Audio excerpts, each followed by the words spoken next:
Recording. Great. Okay. Real quick, the past couple weeks we've been sending out recordings of the Sunday school in case people have missed it, or in case you were worried that you vividly hallucinated the last Sunday school and wanted to check.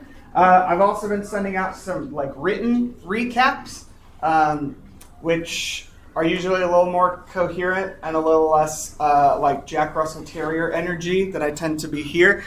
So if you're not on that email list already, you can just shoot me an email right here. I'm happy to get you on that list so that you don't miss any great Sunday school content. Also, if you have any thoughts, questions, feedback, you're always welcome to shoot me an email there. I have a couple people who've emailed me that I haven't gotten back to. I'll try to get back to you this week. Been potty training, so we're busy. We're full capacity in the house. So let's get into it. This is the lesson that I probably was the most excited to teach when I first talked to Ryan about teaching this class. So let's start with this.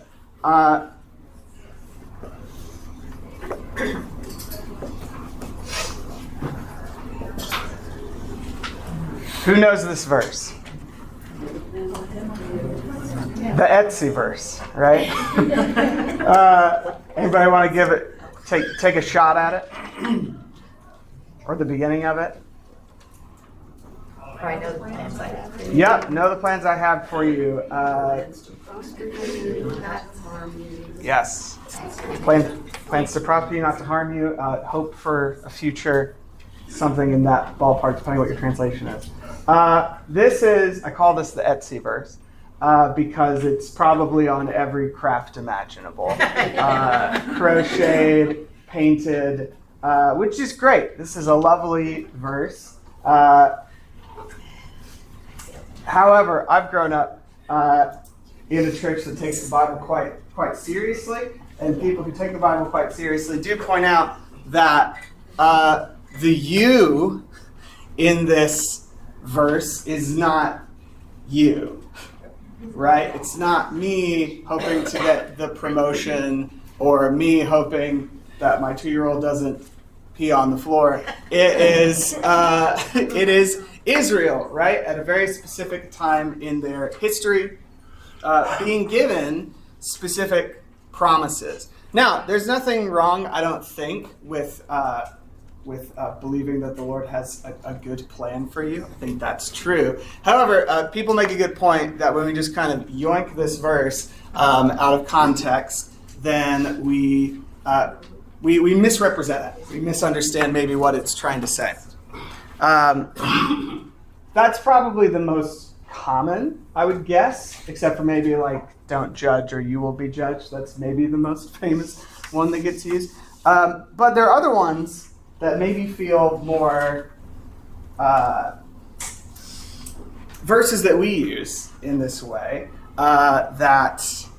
where we might be committing a similar thing. For instance, anytime we're talking about how God works and how God's justice works, or why would God do this or let this happen, a verse that often comes up is from Isaiah 55. For my ways are not your ways, nor are my thoughts your thoughts. As high as the heavens are above the earth, so are my thoughts above your thoughts. Therefore, shush.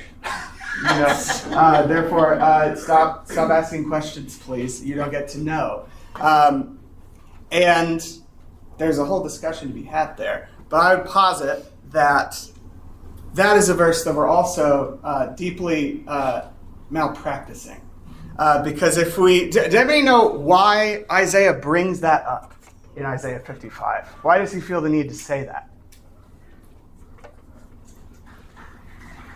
Oh, I see some people flipping. Look at that. It's very closely, without looking it up, it's very closely related to the Messiah verses. The shepherd coming. Yeah, it's definitely related to some kind of messianic age, some point in time. We know Isaiah 55 for some other really great verses. The rain and the snow fall from the sky and do not return, but instead water the earth, so my word will not return to me empty, stuff like that. But the thing that comes right before this verse that we're usually using to talk about God's justice or why God would do this or not do that or whatever, we have this beautiful opening in Isaiah 55 to the people of Israel. All who are thirsty, come for water. You who have no money, come buy and eat. Come buy wine and milk without money and without cost. And the question that is perhaps raised there is everybody? Like everybody? And in verse 5, Isaiah makes it very clear. Look, you, Israel, will summon nations you did not previously know. Nations that did not previously know you will run to you because of the Lord your God, the Holy One of Israel, for he bestows honor on you. You are going to bring the nations to God. You are going to be that firstborn bringing people to God. The wicked need to abandon their lifestyle and sinful people their plans. I'm reading NET, by the way. If you're like, what version is this? That's the version. It's all pretty different than the ESV or the NIV. They should return to the Lord, and he will show mercy to them, and to their God, for he will freely forgive them. Indeed, my plans or my ways are not like your plans, and my deeds are not like your deeds. Just as the sky is higher than the earth, so my deeds are superior to your deeds, and my plans are superior or higher than your plans. So the context of that verse, interestingly, which we tend to make about like, well, how can God be just if he's doing this or doing that? It's a verse about God's forgiveness. God's forgiveness is so radical, and it is so transcendent of our own that we don't even really get it. That's very clear if you're reading Isaiah 55 as a whole. But in the West, we have a bit of an affinity for something called proof texting. God bless the Westminster Confession. It's full of this. Because that's typically how confessions work. You make a statement, you point to a verse that says it. Right? The problem with that, there's all kinds of good things about it. It's great to have references and sources. The problem with that is that we are usually yoinking these verses out of their context, like Isaiah 55, Romans 3:23. All have sinned and fall short of the glory of God. What's Paul talking about there? What was he talking about before that? What does he talk about after that? If you don't know, maybe hold back on just throwing that out there, right? So I bring all this up to draw a distinction between how Jesus references the Bible and how we reference the Bible. We in the West have a tendency to grab verses that very explicitly say the thing we're trying to prove.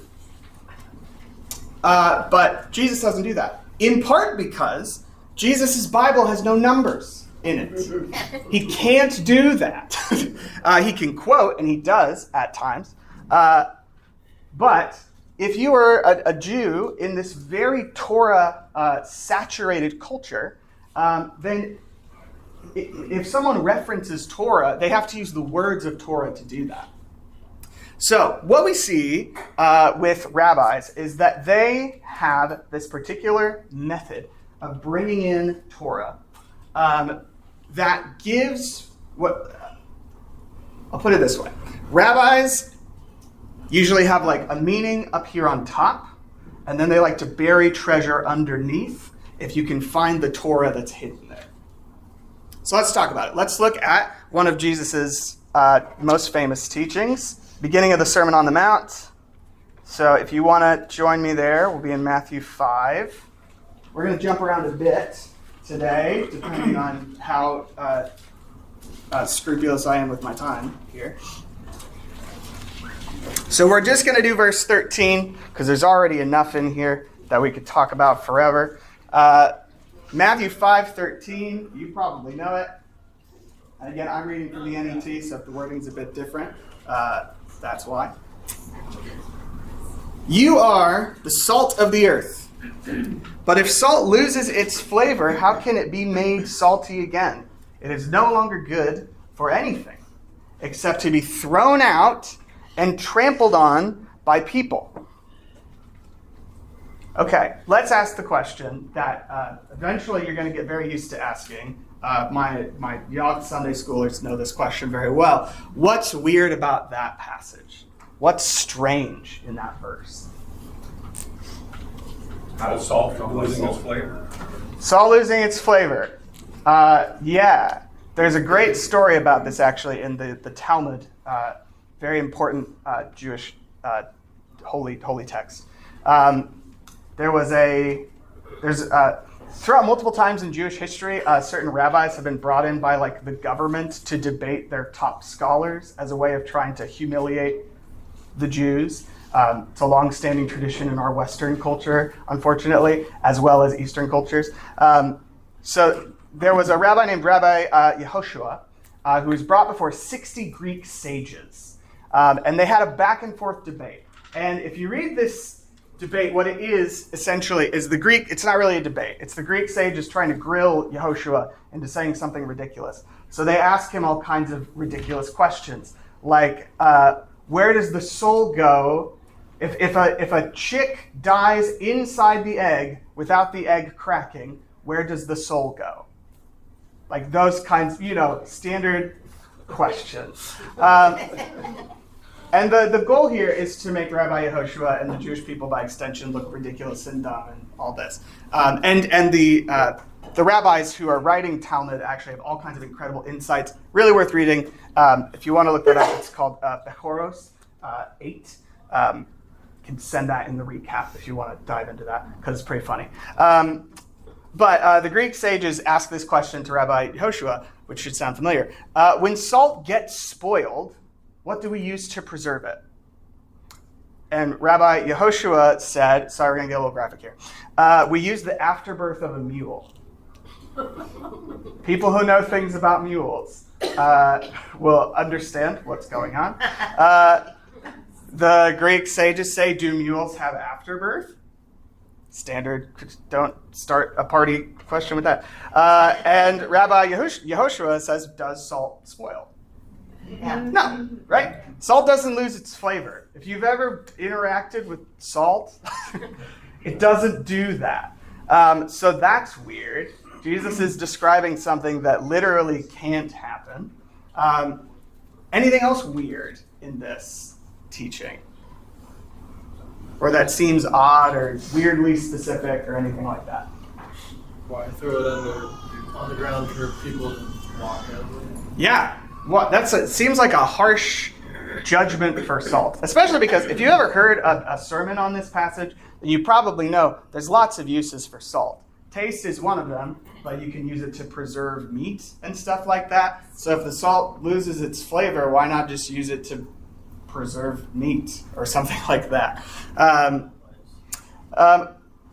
We also know, interestingly, there is a context for this. Salt is also typically used when you destroy an entire city and you don't want it to ever come back. The Romans famously destroyed Carthage in the Third Punic War, salted the earth, and Carthage doesn't exist anymore. So, weird.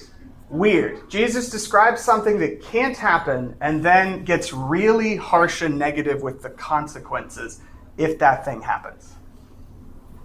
That's weird. What's going on?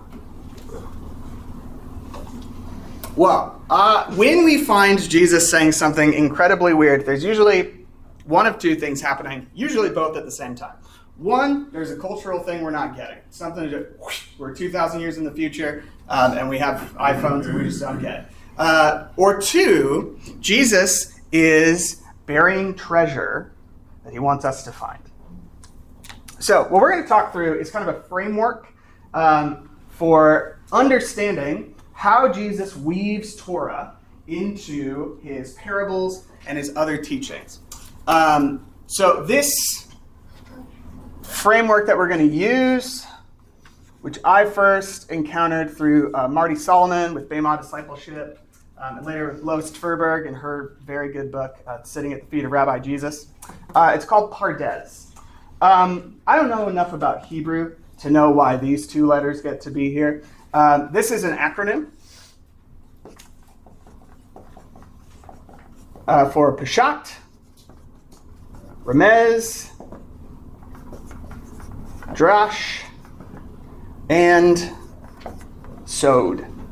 So I don't know why these get to be there. I do know, though, that this acronym spells orchard or paradise. So that's fun. So what this is it's a way of digging into what Jesus is saying. So let's go through each of these as they pertain to the salt of the earth. And then if we have time, we'll dig into one, maybe two other teachings. So we'll start with Peshat. Peshat literally means simple or straightforward. And this is what we would call like the surface level meaning of the teaching. If you're just taking the teaching at face value, just looking at what it says, this is what it seems to be saying.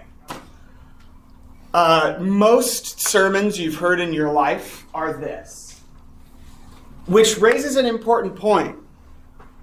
This is not inferior. Very important. Christians who have no knowledge of any of this, we've done all kinds of awesome things with Peshat. There's all kinds of awesome Peshat to pull out of Jesus' teachings and other part of Scripture. This is not like a worse or diluted or not getting it form of understanding. Jesus spoke so as for people like Romans and Gentiles and things like that to hear the Peshat. That's great. So if we're looking at this teaching, what are some possible Peshats? What is Jesus possibly trying to say here?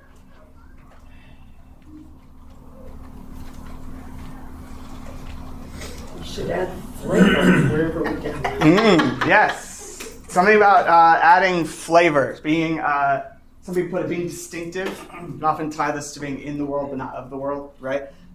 Live your life in such a way that people notice. So perhaps that is there. Although that does make the punishment seem extra harsh somehow. You're too boring. Get trampled. Other possible Peshats that we're looking at here. Salt is important. Yeah, you're important. I mean, yeah, to a lot of these people, being told that you serve a function as important as salt would be a big deal, actually.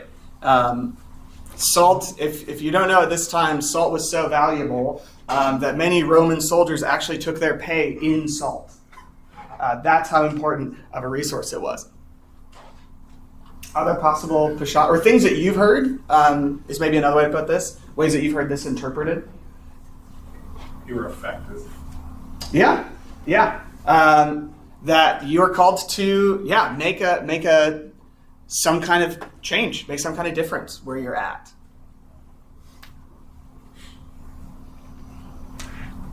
Like you're not supposed to lose the characteristics that make you important.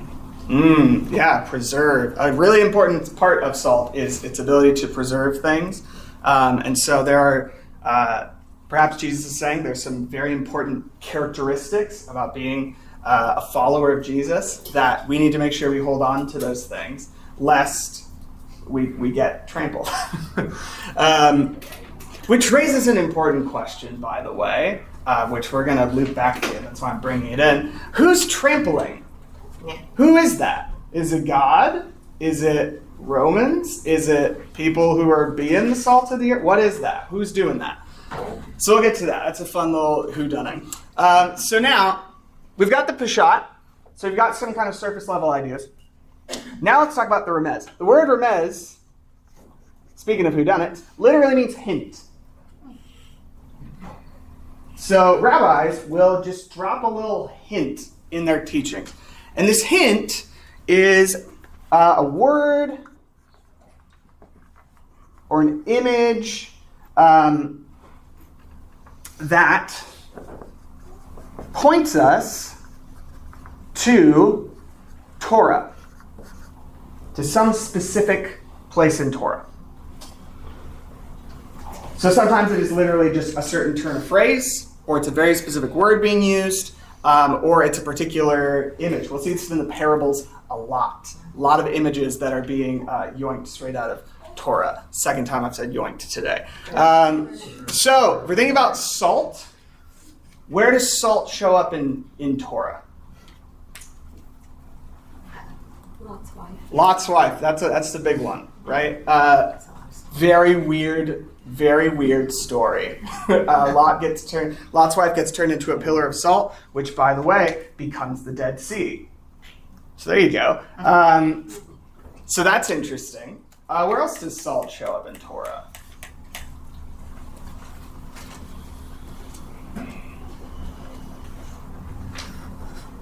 Oh, I shouldn't lean on that. That's where my recorder is.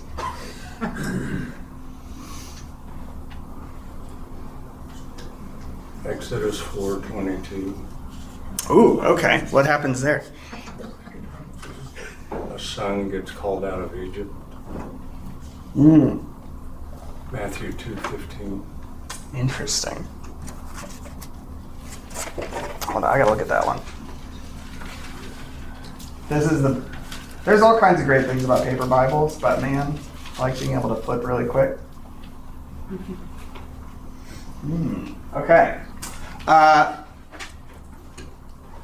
Let's see. So yeah, we've got definitely some being called out there, and some interesting ties, especially within Matthew. Matthew really likes Exodus. By the way, Matthew is basically just trying to paint Jesus as the better Moses. So if you want to read Matthew a cool, different way, that's a great way to read it, because that's probably what Matthew was doing. So some other places that salt show up. It's salt of the covenant. Ooh, yeah. There's a very important rule with offerings. They all have to be salted. Any kind of meat offering has to be salted. And it is referred to as the salt of the covenant. What covenant? Great question. The covenant between God and Israel. Which one? Salt is an important part of the sacrificial system. If you don't have salt, you can't do a sacrifice. Period. And, interestingly, that salt specifically has to come from the Dead Sea, a.k.a. Lot's wife.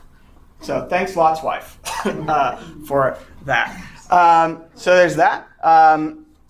Salt shows up in Leviticus quite a few times and is referred to as the salt of the covenant. So that's definitely an interesting one. Elisha purifies water miraculously with salts in 2 Kings. So that's a really interesting one. And there's all kinds of, this is what's really fun about Remez, and this is going to hurt our little Western brains a little bit. But the fun thing about Remez is there's often more than one option. There's a lot to dig into. Sometimes it's like bland, that's obviously what it is. Other times, if the word is like blessing or something like that, there's a lot to go through, which means there's a lot of Torah for us to dig into. And here, let's go to the one that I think is particularly interesting. Hop over to Job 6, if you've got a Bible with you.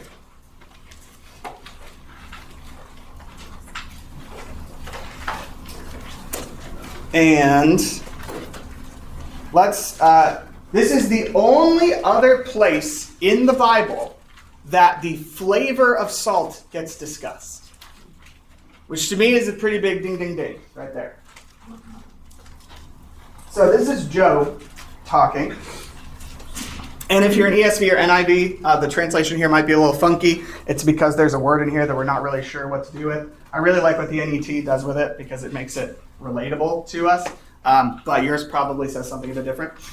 So Job says, "Can food that is tasteless be eaten without salt? Or is there any taste in the white of an egg?" And yours probably says things like mallow plant or some other weird stuff. Job 6:6. That's where we're at. So, Job asks this question. Only other place in the Bible where the flavor of salt is explicitly talked about, besides Jesus right here. And Job is asking the question rhetorically, if food is bland, are you not going to eat it with salt? Or if you have just egg whites, are you not going to put a little bit of salt on that? Which I feel very vindicated by because I hate egg whites. So, if we have people who are very familiar with Torah, and Jesus is making this very weird call out about salt losing its flavor, those who know their Tanakh particularly well might jump to this particular passage where Job talks about the flavor of salt. Now the problem here is if we just look at this verse, it's not like hugely illuminating as to what is being talked about. And that's because Jesus is always assuming, and every rabbi is always assuming, that when you go after a remez, you're going to look at the whole context. The beautiful, beautiful trick of remez is that it forces you to read the whole passage, right? We're not quoting something, we're pointing you to something, and then you got to go do some exploring. Which in some ways is kind of the opposite of what we do when we proof text. Proof text is great for getting us efficient, clear answers. Remez is great for actually getting us in Torah. So let's look at what Job is talking about. If you know the story of Job, Job's a good guy, has a bad time, really bad time, and he's visited by these 3 friends, well, 4 friends, but one of them is shy until the end. And they have this kind of back and forth because they're trying to get to the bottom of why is Job suffering so much. Job curses the day he was born, all this stuff, and his friends helpfully say, well, if you're like a good person, this isn't going to happen to you, right? So just be a good person, Job, you ding-dong. So then let's hop to the beginning of Job 6 and try to make sense of what he's saying. So his friend who has a name, and his name is Eliphaz. For all you moms out there, that one's probably open for baby names. So Eliphaz has told him, hey, just why are you complaining? If you're a good person, you'll be fine. You're fine. And then Job responds, if only my grief could be weighed and my misfortune laid on the scales too. But because it is heavier than the sand of the sea, that is why my words have been wild. Relatable, Job. For the arrows of the Almighty are within me. My spirit drinks their poison. God's sudden terrors are arrayed against me. Does the wild donkey bray when it is near grass? Or does the ox low near its fodder? Can food that is tasteless be eaten without salt? Or is there any taste in the white of an egg? I have refused to touch such things. They are like loathsome food to me. Oh, that my request would be realized and that God would grant me what I long for, and that God would be willing to crush me, that he would let loose his hand and kill me. Then I would yet have my comfort. Then I would rejoice in spite of pitiless pain, for I have not concealed the words of the Holy One. It's a lot to bring to your small group. So, Job is making a really interesting point. He's drawing a contrast between animals and people. Verse 5, verse 6. If an animal is near food, does it complain about the quality of the food? If it's near grass, is it like, hey, what's this? No, it's going to eat the grass. If an ox is near its food, it's going to eat the food. That's what animals do. They see food, they eat food. People, though, are different. Because if a human picks up some food that is bland, he's going to put a little bit of salt on it. It's going to, he's not just going to eat it without putting some kind of flavor into it. Which is an interesting way, by the way, to define the difference between humans and animals, is creative discontent. Humans are able to look at a situation and say, this isn't good enough. We need to make this better. Animals don't do that. So, Job is in this situation of deep, deep suffering, and his friends are like, hey, just take it on the chin, be a good guy, and you'll be fine. And Job's like, no, that's not what being a human is, right? If I taste bland food, I'm going to try and put salt on it. If God has put me in this terrible situation, I'm not just going to be like, fine, cool, whatever. I'm gonna try and get to the bottom of it. I'm gonna try and improve this situation somehow. Which in this case for him is having God strike him down and kill him. So he's in a pretty dark spot right now. So there might be, and again this is a might. So we have Job talks about that making a dismal situation better. He's using salt as this kind of metaphor. As when humans are faced with dismal situations, it's our instinct to try and improve them in some way, make them a bit better, rather than just eat this loathsome food, as he says. Now, let's talk about thrown out and trampled, because again, weird language for Jesus here. To just be like, you know what you do with salt? If it's bad, you just throw it on the ground and you walk all over it. It's a weird thing to do with one of the most valuable resources in the world. So, there's only one place in Scripture that I can find that uses both of these terms, thrown out and trampled. And that's over in Isaiah 26, Jesus' favorite prophet. So let's hop over there.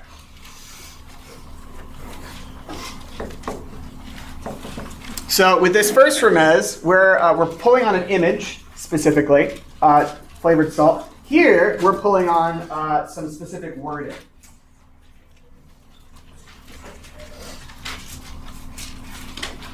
So the subtitle in my Bible here is A Song of Trust in God's Protection. Yours is probably something similar. So we have this long sort of poem about trusting the Lord, waiting on the Lord because he is a protector. We have a bunch of very psalm-like kind of things about how as we wait for God, he will bring justice in due time. And it's when we get to, which verse is it? Aha, verse 6. Okay, so let's start in verse 5. Indeed, the Lord knocks down those who live in a high place. He brings down an elevated town. He brings it down to the ground. He throws it down to the dust. So there's our throwing out. It is trampled underfoot by the feet of the oppressed, by the soles of the poor. Whew. So God casts down the lofty, and they're trampled by the poor and the oppressed, the meek, we might say, which Jesus was just talking about a few verses back. Okay, so maybe this is what Jesus is intending, maybe not, but we have some strong evidence to suggest that this is what he's trying to point us towards. We have salt and its flavor, and we have throwing down and trampling. So then that brings us to drash. And drash means digging or searching. So literally like going to look for buried treasure, pretty much. So this is where we kind of bring fresh interpretation to the teaching in light of the remez.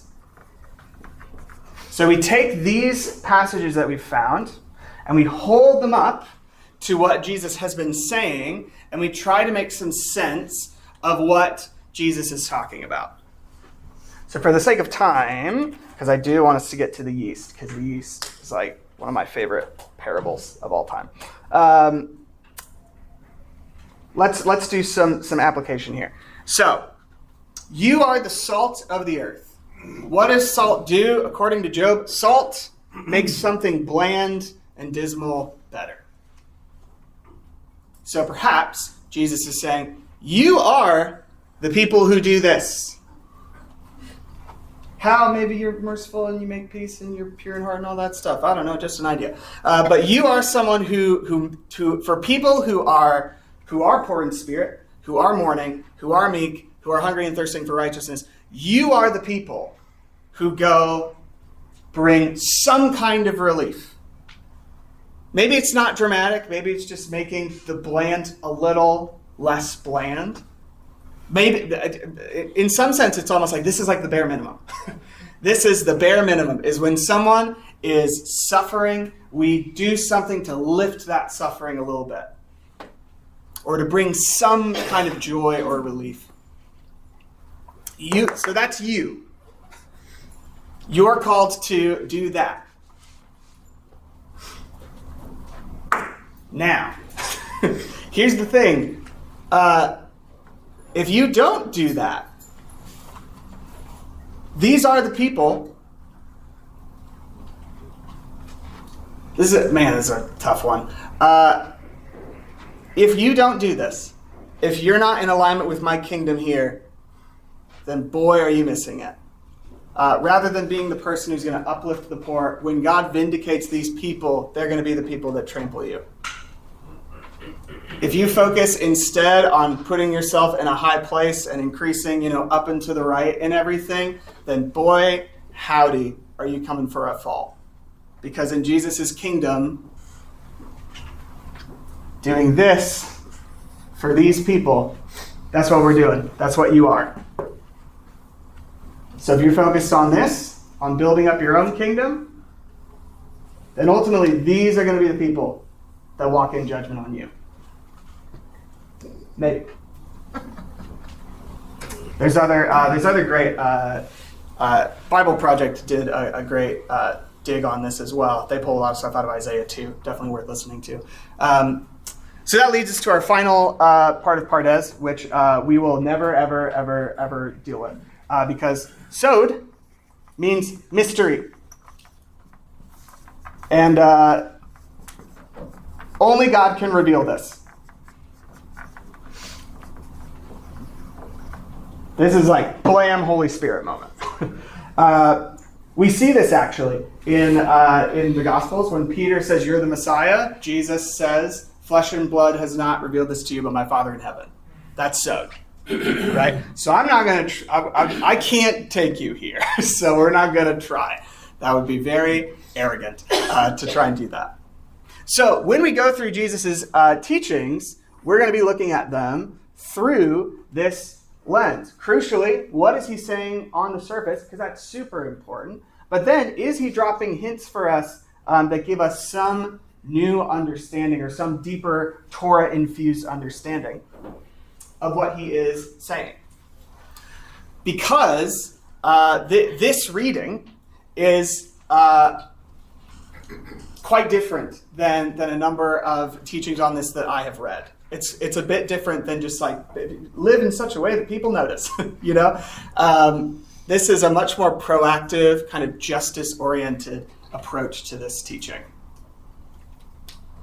Crucially, just for those who are like, where is this in Scripture?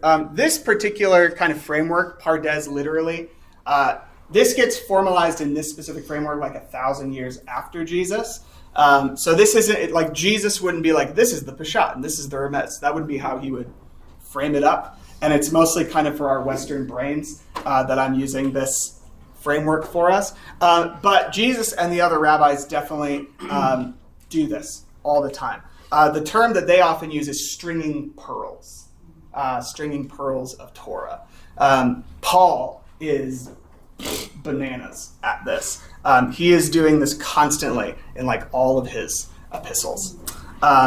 So this is kind of giving us a slightly more Western framework to understand an ancient rabbinic practice. So if you go look up PaRDeS and you're like, oh, that came out of like the Kabbalist movement in like the year 1000, you're like, what the heck? We're just kind of appropriating that to help us out. I'm gonna erase this. So if you are wanting it, I'm gonna erase this in just a moment. But before I do that, let's hop to the parable of the yeast, which I definitely know where that is in my Bible, because I definitely wrote it down in my notes. Hey, Ben. Hey. While you're doing that. So, you continue to call this Eastern. Mm-hmm. I know you're talking about Jewish culture or rabbinic culture. Mm-hmm. Would it be that something similar would have been done in, I don't know, Mesopotamia or Persia, or is this truly uniquely Jewish? To my understanding, this is uniquely Jewish. This is like, if you read the Bible, this is how the whole Bible's written. Isaiah everybody's talking about Genesis all the time. And I think it truly is because the Jewish understanding of what Torah is as a holy text, there's really nothing else like it in the Eastern world. I could be wrong. I'm sure there are many very interesting literary styles out there, but definitely in the rabbinic context, this way of teaching is really unique, especially because unlike the Greeks and the Romans, the Jewish people have a shared library of wisdom. The Greeks and the Romans really don't. So Greeks and Romans, they love, and Mesopotamians and other people, they love riddles. Riddles are a very prominent cultural facet of the East. But to my understanding, I'm happy to be wrong about this, but to my understanding, the Jewish people are really unique in having not only this text that is so densely intertextual, but also where most people in the culture have this kind of knowledge. Massive difference between Jewish religion and other Eastern religions is in other Eastern religions, the wisdom of the religion is secret, and it's held by a tiny group of people, and it's their job to divest favor and whatnot unto other people. It is pretty unique to the Jews that everyone is expected to write these words on their heart. So to my understanding, that's a great question, and I'm sure there's people who've done PhDs on this that would know a lot more than me. But I think certainly to this level, this kind of Jewish, this to me I think is uniquely Jewish. But again, I am not a rabbi, so I could be wrong. All right, I'm going to erase so, not because it's not important, but because I'm not the Holy Spirit, and I'm never going to be. So let's jump over to Matthew 12, I'm pretty sure is where we're at. Nope, 13. I lied. Yeah, we have just enough time. Oh, this is so good. Good. All right, so Matthew 13, a parable that we forget about a lot. I think it gets overshadowed by the mustard seed, which has all kinds of stuff in it. Maybe we'll talk about that in the future. No, I'll do this instead. Parable of the mustard seed. If you're a note taker, pay attention. Two things you need to know. In the parable, Jesus says that the birds of the air make their nests in a mustard tree. That's not true. That's not a thing that happens. Mustard trees grow anywhere between 5 to 10 feet tall. They're barely a tree in the Jewish world. So it's very weird that Jesus says they grow to be this incredible tree that all the birds are hanging out in. So that's weird. Anytime Jesus says something very weird, that's a sign he's probably referencing text. So if you want to do a little deep dive of your own, you can go see about the birds nesting in trees in Ezekiel 17 or Daniel 4. And you can try and drosh that one out yourself. But we're going to do this one because this one is so just near and dear to my heart, and I think it gets overlooked. So, Matthew 13, verse 33. He told them another parable. The kingdom of heaven is like yeast that a woman took and mixed with 3 measures of flour until all the dough had risen. Check. What do your translations say? 3 measures? Yes. Oh, good. It's good. pounds. 60 pounds. Okay. Yeah. Is that NIV? Yes.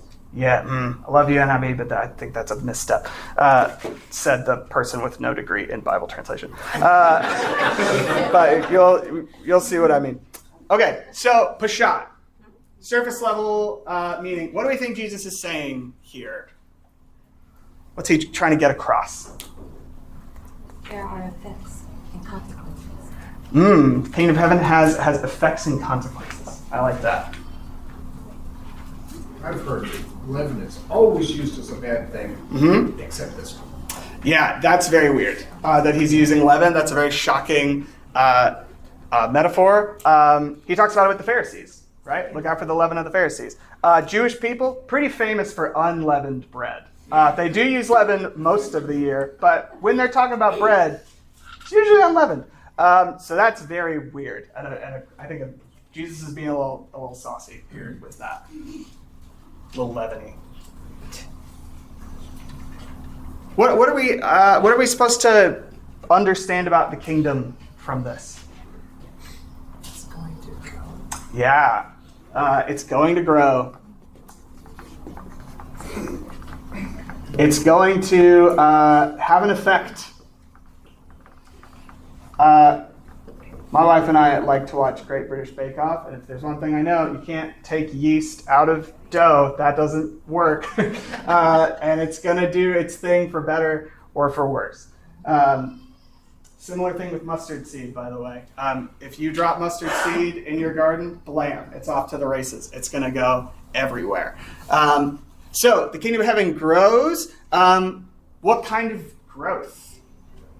Is it explosive? It starts small and then infiltrates everything. Yeah. Exponential. Small, if we were to use a sinister word, we might say insidious. But it starts small, it's gradual, but then it is exponential, right? It affects the whole dough. You have this little tiny bit of yeast in 3 measures, which is probably somewhere between like 36 to 60 pounds of flour. And that yeast is just going to that flour. That's a weird amount though, right? 60 pounds of flour.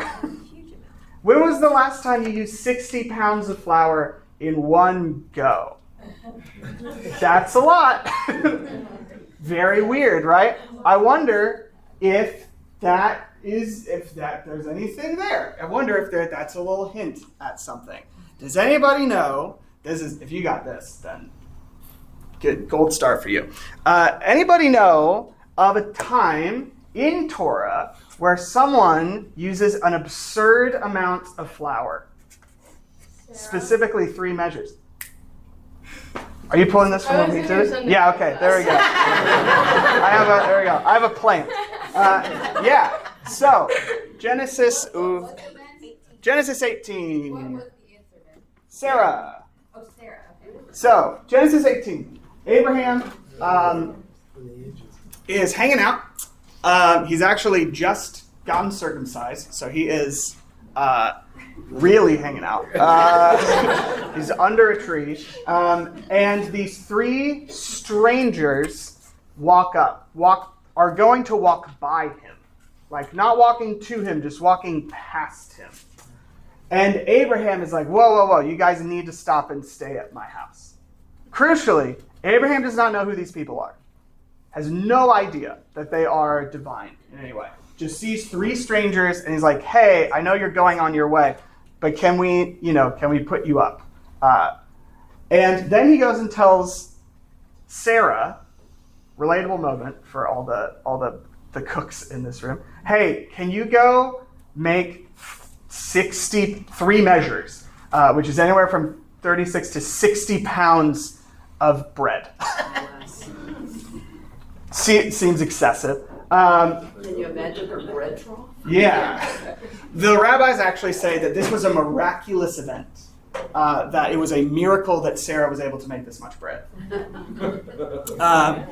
And that, interestingly, I'm pretty sure this is correct, after Sarah dies, they can't do miracle bread anymore, and it's only when Rachel marries Isaac that the miracle bread returns, which is fun. There's like 6 things that Sarah could do that nobody could do until Rachel shows up. Very cool stuff.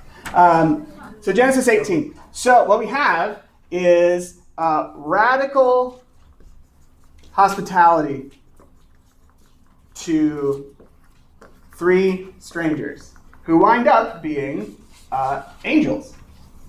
Contrast this with what is going to happen to these angels a chapter or 2 later. They're going to go to another place, to Abraham's kin, and they are going to receive, it's radical, but it's not hospitality. It's very much the opposite.